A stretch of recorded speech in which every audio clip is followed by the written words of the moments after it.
welcome to the stage your first performer, the awesome Sascha Voevodin!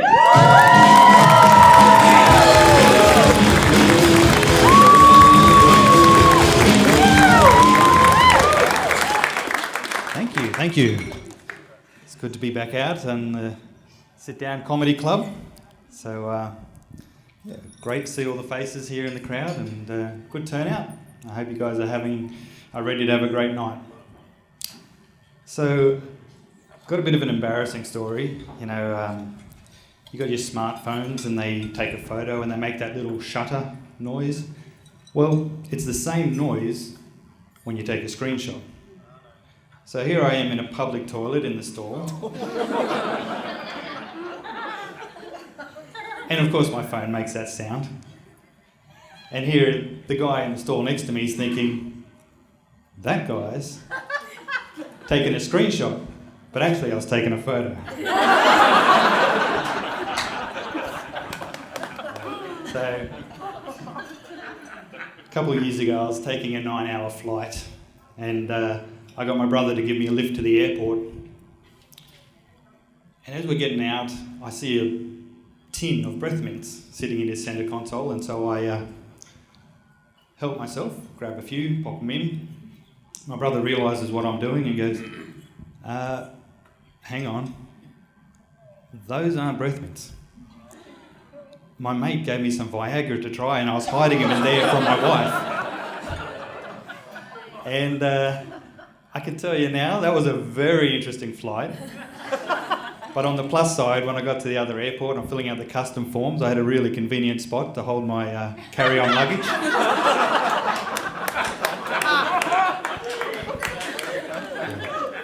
So, I used to be a handyman and had myself a red polo shirt as a uniform, and I didn't really think that one through because every single time I went to Bunnings, I pulled an 8-hour shift. Yep, just down there on the left, yep, this is how you regrouch at the bathroom.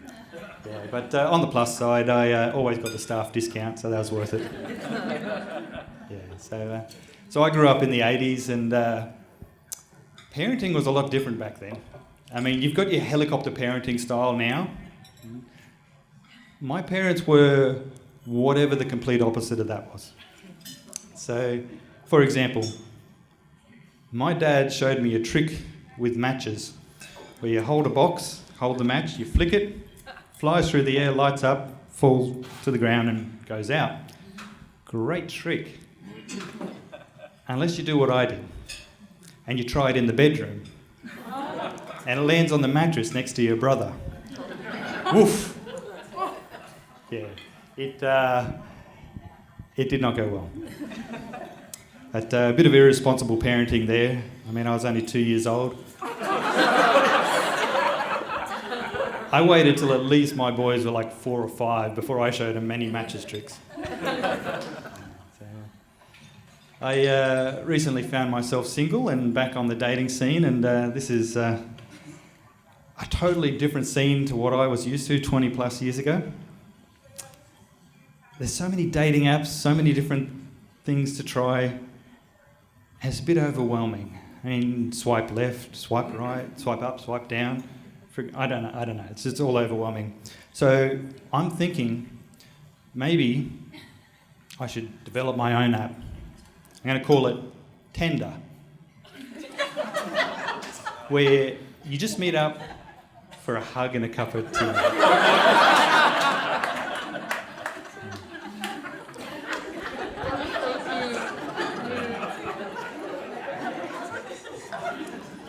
So,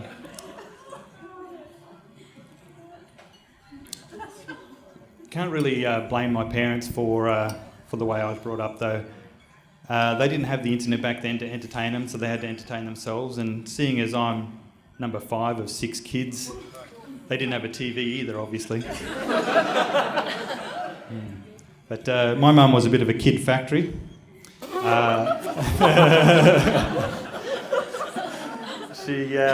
I mean, my brother and I are so close in age that there was still graffiti on the womb wall when I was born. Ivan was here. Ivan rules.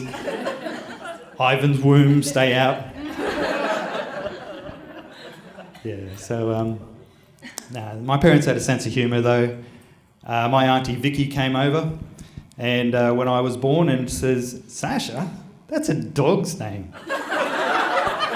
The next day, we got a beautiful poodle and named it Vicky.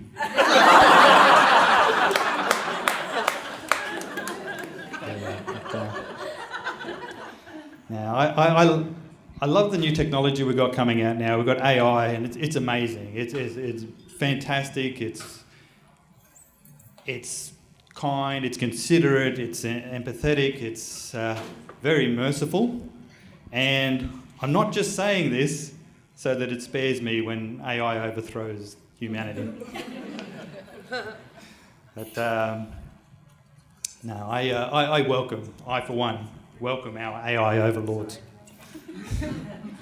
But I was messing around with an AI bot the other day, and I asked it to tell me a joke.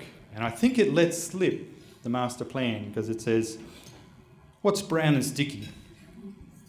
Humans when you grind them down." All right, guys. Been fantastic, and thank you for coming out tonight. And if anyone wants a mint,